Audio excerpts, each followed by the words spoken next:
All right, in today's video, I'm going to be showing you how to do the front wheel hub replacement. This will apply to both driver and passenger, but we are going to be doing the replacement on the actual passenger side. Before you should start this process, get 4 bolts for the actual hub. That's the one that bolts the hub to the actual steering knuckle assembly. And then you are going to need a new CV axle nut. In this case, I'm going to go ahead and reuse the setup, or the bolts. I'm going to reuse them. In that case, I don't recommend to use it, but if anything, have some red Loctite in that sense of matter when doing that. If you haven't already, thumbs up, comment down below if you have any questions, and hit that subscribe button for more upcoming videos in the future. And we're going to go ahead and start this video right after the intro.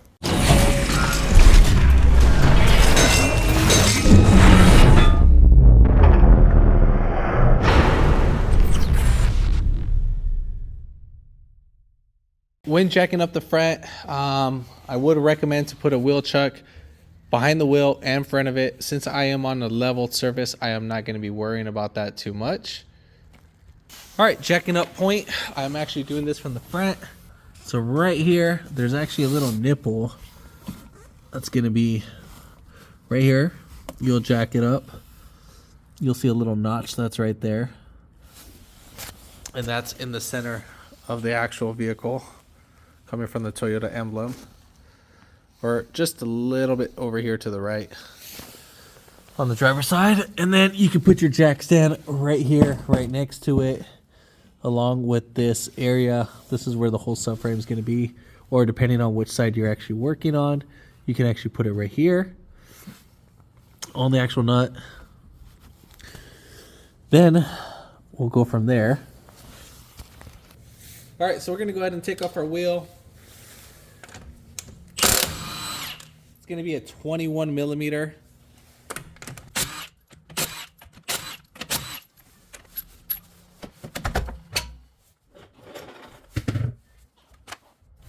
All right, so right here at the CV axle nut, if you are going to take this off, now what you need to do is you actually need to dig out the imprint, because if you do, just take it out like that, you will destroy the threads on the axle, and you will need to replace the whole axle. So what you want to try to do is you want to try to get a little center punch and try to kind of dig it out while hitting it with a hammer. So we're going to try our very best just to kind of bang it out. Now you might crack it, in the time being, if anything, you can get a flat head.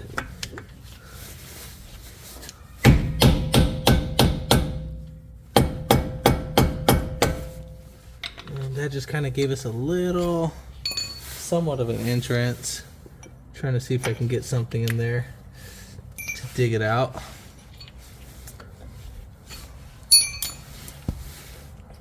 All right, so I just got a flathead I didn't really care about. And we'll just kind of tap away.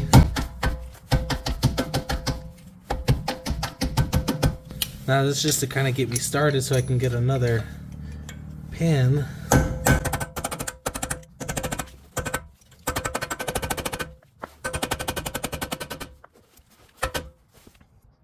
Let me see if you can see that. And by the way, I'm using a 1/2 pound hammer, or a 3 pound hammer.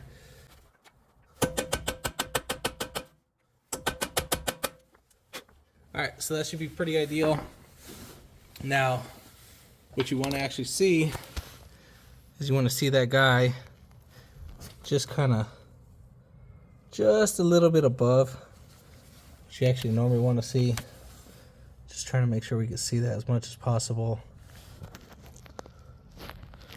Alright, so that's the best we're going to go ahead and get it. Alright, so you're going to actually get a 30 millimeter. So if your axle's ever been replaced, it's either going to be a 30 millimeter or a 32 millimeter. 12 point. You can get these at AutoZone. They ran them either in a whole set or you can get them individual. Part number for this one's 247114.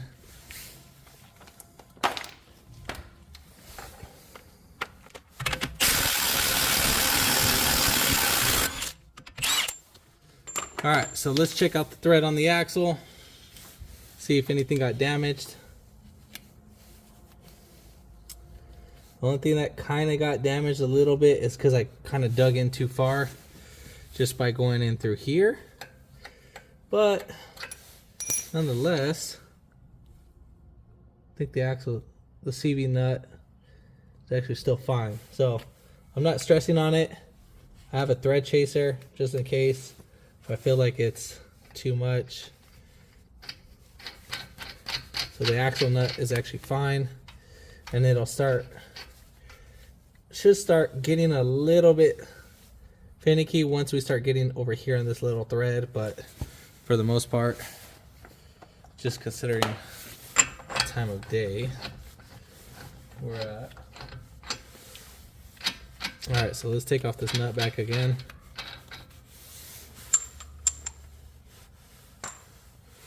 All right, so make sure your nut or your CV axle actually goes in. If it doesn't go in, you actually hit this spot right here.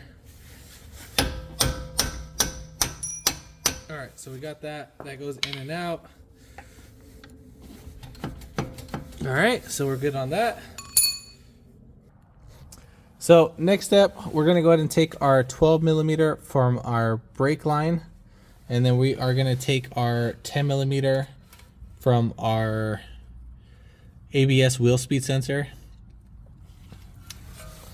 Then from there, we are gonna be taking off our 217 millimeters from the actual brake caliper. When you do have this off, do not press the brakes, because then you will stick out the piston for the actual caliper itself and cause the actual piston to pop out, and then you're gonna have a bigger job on your hand than that. So you have one right up on top, and then the other one is right up on bottom, right there. So those are the three things I'm gonna do. Now it doesn't matter which order you take them off.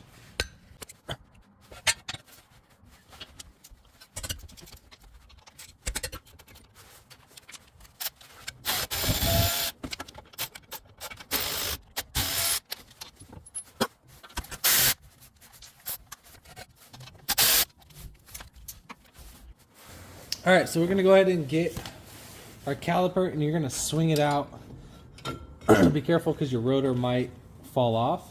So, and then grab the brake hose bracket, and then you're just gonna kind of lift that up when lifting up the caliper. And then whatever little cable tie, or if you have some sort of, caliper bracket holder, we're just gonna leave that to the side. And then the rotor should come off. If it doesn't come off, you could put 2 screw holes right here.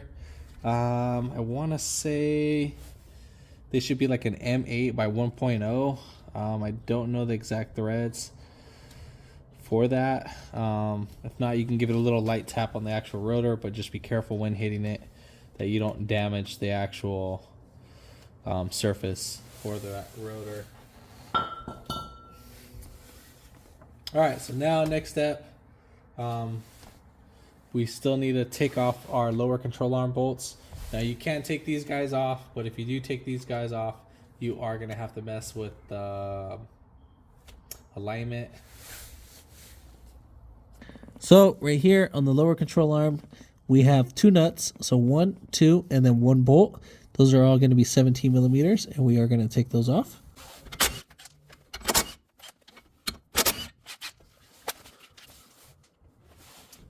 All right, so next thing what we're gonna go ahead and do is that we are gonna try to separate the actual little knuckle from the lower control arm. Best way to get this to separate is you're gonna try to start it a little bit with the flathead, and then at the same time we're gonna push down.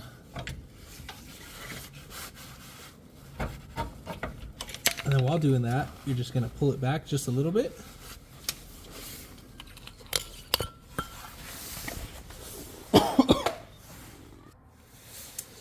And I'm really sorry about the lighting. Really trying my best.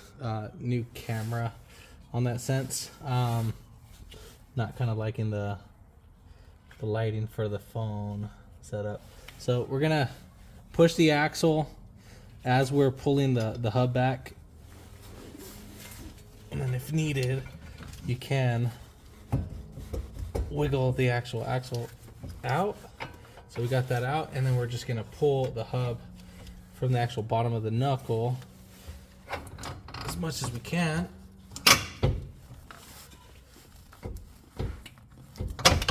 And then we'll just keep that to the side. And then you can hear how bad this wheel bearing is. All right, so now we got four 14 millimeter bolts. I will go ahead and show that. All right, so we're gonna go behind the knuckle, and then right here we have 1, 2, 3, and then right here's the 4th one. So we're gonna go ahead and take that off. Now I'm not gonna show it from the back. We are gonna be just taking it out from the front. And again, those are 14 millimeters.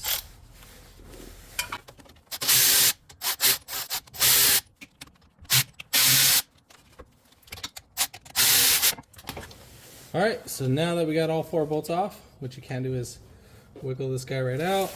If not, you're just gonna give it a light tap.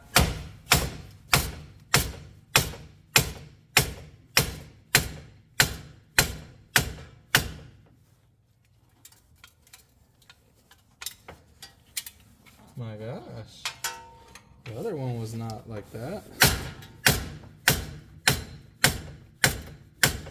Now, let's say if you are struggling, what you can do is you can actually put on the bolts back, and then you can put a socket on the actual bolt if you were to reuse it, but I'm not recommending that you reuse the bolt. And then you can thread them in, just give yourself enough slack, and then tap on each bolt evenly, and it'll push itself out. And then once you get it started, then you can kind of get a flathead just like this, and then work your way around. God, that one's like really in there. So, but yeah, just to give you guys a heads up, I'm just gonna do it this method because it's already almost out.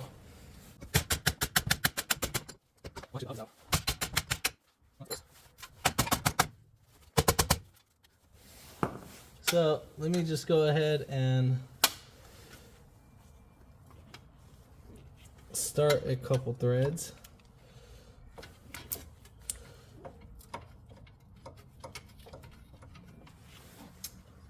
Or you know what?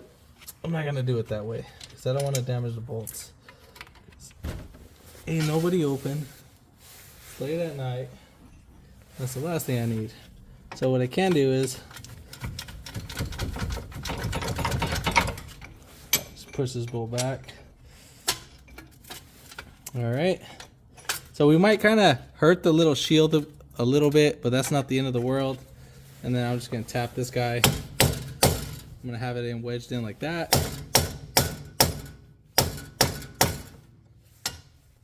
And then we'll kind of work our way from each bolt.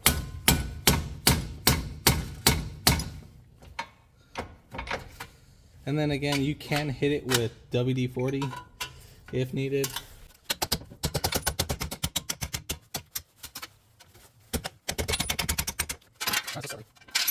Now, when putting back on the shield, this one is bent a little bit.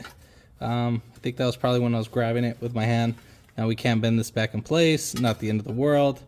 So just so you know, and then if you see it like this, it's gonna hit your rotor. This piece will, and that's the incorrect way. The way how you actually want to see it is pretty much like this. So with the little indentation with the top hat facing us, wrong, right. Okay. All right, so now the fun part. So get a wire brush, clean up your area, clean up your CV axle if you need to, clean through the splines. All right, and then in this area, you're just gonna clean right through it, and that'll make better for easier like installation for everything to sit in perfectly fine. Next step, use a little bit of lubrication. I'm using dielectric grease. Now we are just going to be putting the dielectric grease on the inner side. There is a little lip right there. Just put it dabs a little area and then just rub it right through. Before installation, spin your actual hub. This will help you out to determine if it is defective. This feels pretty smooth, so we are gonna not have to worry about that. Customer provided his own parts. Now, the way how you're gonna install this, the two larger openings on the bolts, those are gonna go on the bottom. This can only literally go in one way, and the two bolts that are really closest to each other, those are gonna be up on top. Easiest way to install this guy, throw on the shield, and then have already a bolt ready waiting for you. Also, we need to put on some red Loctite on the actual bolt. All right, so what I'm gonna go ahead and do, I'm using 271 Loctite. It's gonna be the red one. Good stuff. And then we are just gonna throw in just a little bit. By the way, before applying this, make sure you shake up the bottle. And then do that to each bolt. You don't really have to get it through the whole bolt. I just kind of went a little bit over. Might as well go a little bit. All right, cool. And so same thing for right here, so you have a better idea. I need to kind of make a better hole on the actual.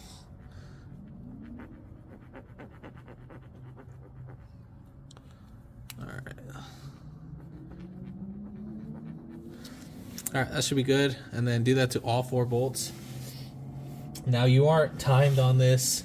It's like, oh my God, I gotta hurry up. So you can start this whenever you want, but try to do it within like a few minutes.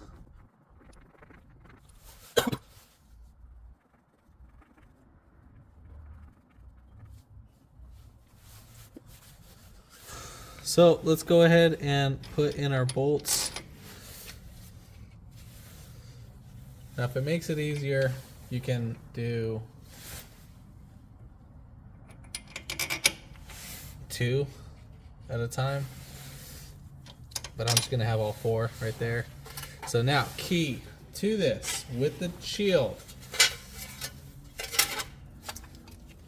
is that you will actually start threading.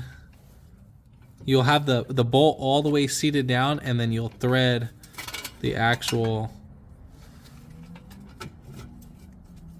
hub while it's like this. So you'll first start the first one. This is the one that we care about. And then once you get in a couple threads, then you'll go off to the next one, whatever, if you want to go on opposite side. I'm just going to go right next door to the top one.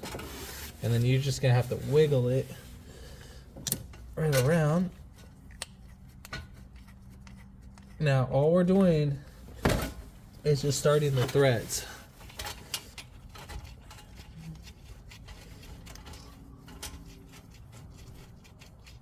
And then try pulling back the bolt just to make sure you have the threads in. So once you do that, and then you can kind of wiggle this guy right in.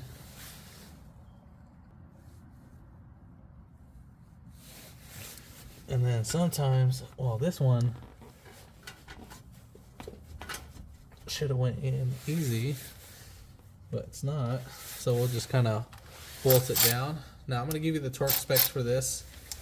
Give me a second.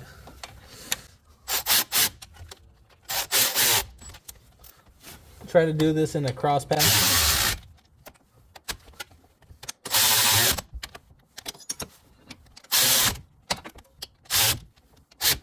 All right, so the way how I tighten it in a cross pattern, I went top right, bottom left, top left, and then bottom right, so you can kind of do it in that way. If you do it in evenly, it'll go in a lot more smoother. All right, so I was actually double checking this, and then I guess they're saying you actually can reuse the bolts. So sorry if I misguided you on that. I'm double checking it again so that we can actually see this. So right there, normally they would have on the bottom left would be like, hey, reusable or not, but yeah, let me pull up another diagram. So yeah, see right here, it says front axle hub bolts, not to reuse them. Okay, so don't reuse them, but then again, you go up to another spot and you are able to reuse them. So find that kind of weird. So yeah. All right, so let's get back to it. Okay, so actual hub bolts for the 4, you're gonna torque down those to 30 foot-pounds or 40 Newton metrics, and then the other one is KGF. You can do 408 cm, whatever that is. But right there, I do 30 foot-pounds. All right, so we got that torque down. So next, we're gonna go ahead and put in our CV axle. Pretty much at this point, we're just reversing the order. So pull the actual steering knuckle back, and then we'll get in our axle. Now pushing in the axle as much as possible while steering this guy over. All right, so we got that in there. So CV axle's in, the hub, and then at the same time, we're gonna go ahead and spin this and try to get it as lined. And then I'm gonna be pushing down on the actual steering knuckle. And I'm just gonna lift this lower ball joint up, push down, and then push inwards.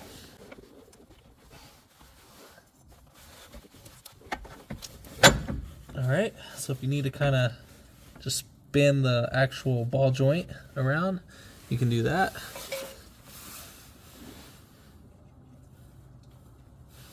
So then you're going to tighten down the 3 bolts, or the 1 bolt and then the 2 nuts. I would recommend to tighten down the nuts first, snug them in until you actually get the actual stud threaded in.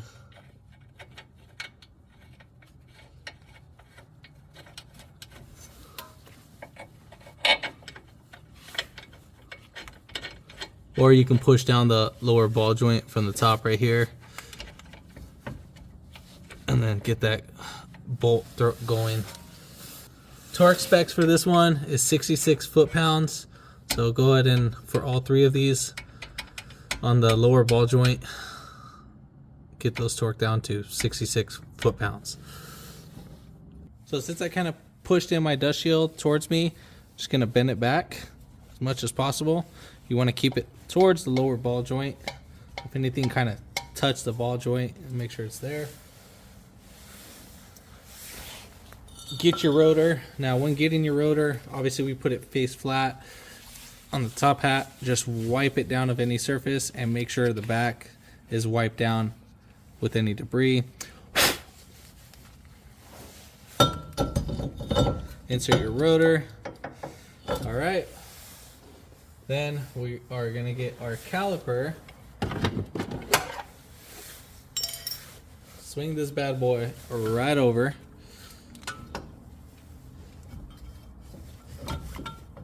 Since we didn't mess with our actual braking, we're just going to leave that alone.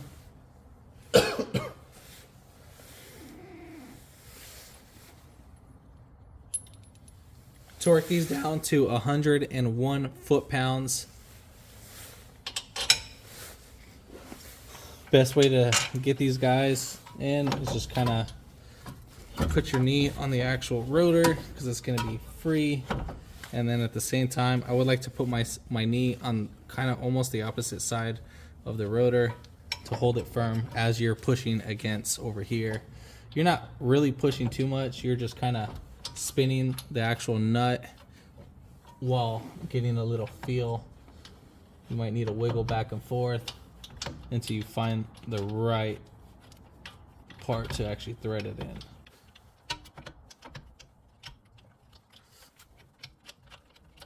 Once you start your thread, try pulling back the bolt to see if you actually caught it. So went in pretty smoothly, and then we're gonna do the same thing for the bottom.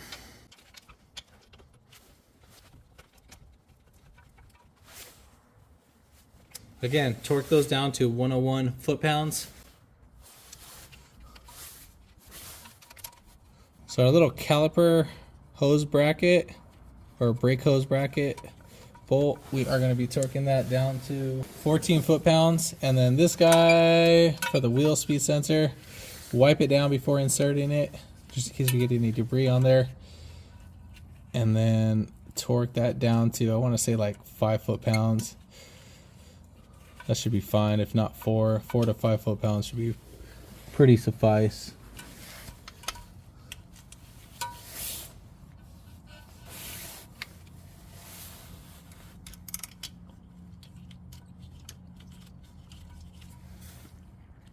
When putting this caliper bracket, there is a little notch that's right up here. Make sure that's fully seated as you're tightening down the 12 millimeter bolt. All right, and that's pretty much it. We are going to be going ahead and putting down our CV axle nut.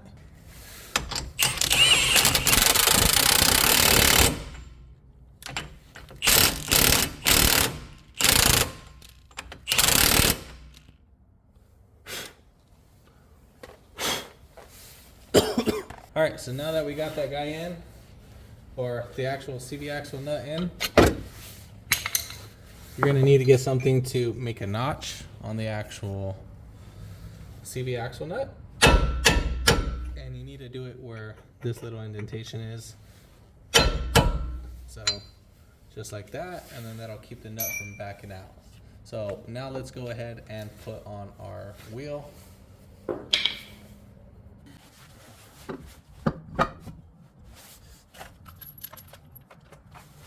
So now when putting on our wheels, you have a top hat, and then in the actual rim, this piece, you can actually have your rim not fully seated and not centered. I mean, you can have it centered, but you can actually have this guy. So this needs to be centered, and it needs to go through that.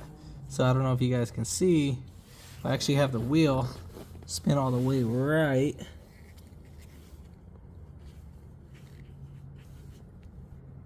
So you can actually see, if I bolt this down, this lug nut will stop and hit right up here, and then that will not be fully seated, and that will not be true.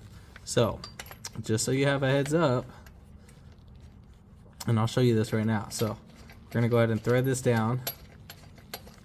Bam, right there it stopped, and it's not fully seated in. Now, this is me trying to spin it. That's not fully seated in. So I'm gonna go ahead and rock the wheel. So you see that? And you can tighten that down, but down the road, that wheel will fall down. And right here, so you can see how we're still spinning it. So just so you have a heads up. So what I always like to do is I like to do one on the bottom right, or one on the bottom and one on the top, and then go from there. So snug both of those in.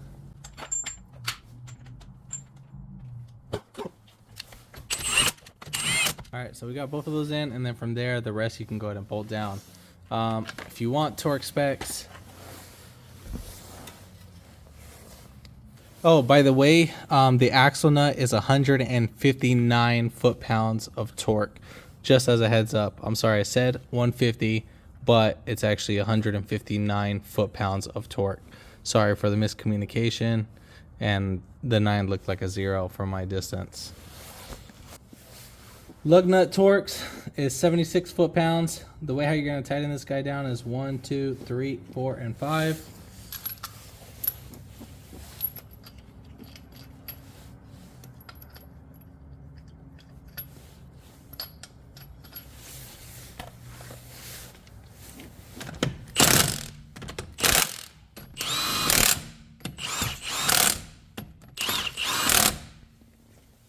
And that's pretty much it. Don't forget to pump up your brakes before taking off, so just in case if anything does happen, at least your brakes are pumped before moving the vehicle. But other than that, if this video helped you out, give it a thumbs up, comment down below if you have any questions, and hit that subscribe button for more upcoming videos in the future. And thanks for watching.